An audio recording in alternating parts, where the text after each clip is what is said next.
ஈசாக்கு ஜெபித்ததலே ரெபேக்காள் கருவுற்று இரட்டையர்கள் பெற்றெடுத்தாளே.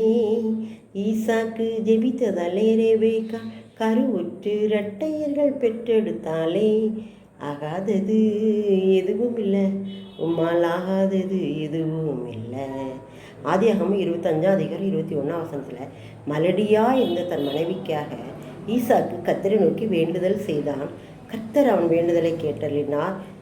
அவன் மனைவி ரெபேக்கா கற்பந்தரித்தாள். பார்த்தீங்களா, இந்த வேண்டுதலை கேட்டருளுகிறார்.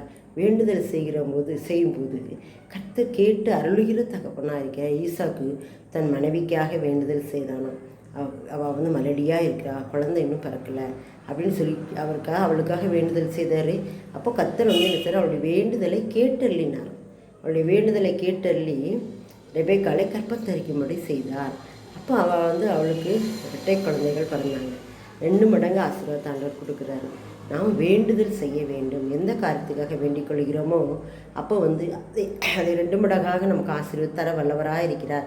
பின்மாறி காலத்து மழையை கர்த்தரிடத்தில் வேண்டிக் கொள்ளுங்கள் சொன்னோம்லாம். அப்போ பின்னால் வரக்கூடிய ஆசீர்வாதங்களுக்காக நாம் கர்த்தரை நோக்கி வேண்டுதல் செய்ய வேண்டும். ஈசாக்கு கர்த்தரை நோக்கி வேண்டுதல் செய்தனால்தான் ஏசா யாக்கோபு என்ற 2 சந்ததிகள் உருவாச்சு. யாக்கோபு இஸ்ரவேலாக மாற்றப்பட்டு இன்றளவும் அந்த இஸ்ரவேல் தேசம் ஒரு தேசமாக இருக்கிறது. அப்போ அவர் வேண்டுதல் செய்ததுனால கிடைத்த பின்மாறி காலத்து மழையை பொழுதுன அந்த ஆசீர்வாதம். அதனால் நாமும் கூட வேண்டுதல் செய்யும்போது பின்மாறி காலத்து மழைக்காக கர்த்தரிடத்தில் வேண்டிக் கொள்ளுங்கள். அப்படிங்கும்போது நம்முடைய பின்னால் உள்ள காலங்களுக்கு தேவையான ஆசீர்வாதங்களை தருவதற்காக நாம் வேண்டிக் கொள்ளும்போது கர்த்தர் நிச்சயமாகவே நமக்கு தந்து நம்மை ஆசீர்வதிக்கிறார். நாம் அதை பெற்று நன்றியுள்ளவர்களாய் காணப்பட வேண்டும். ஆமென்.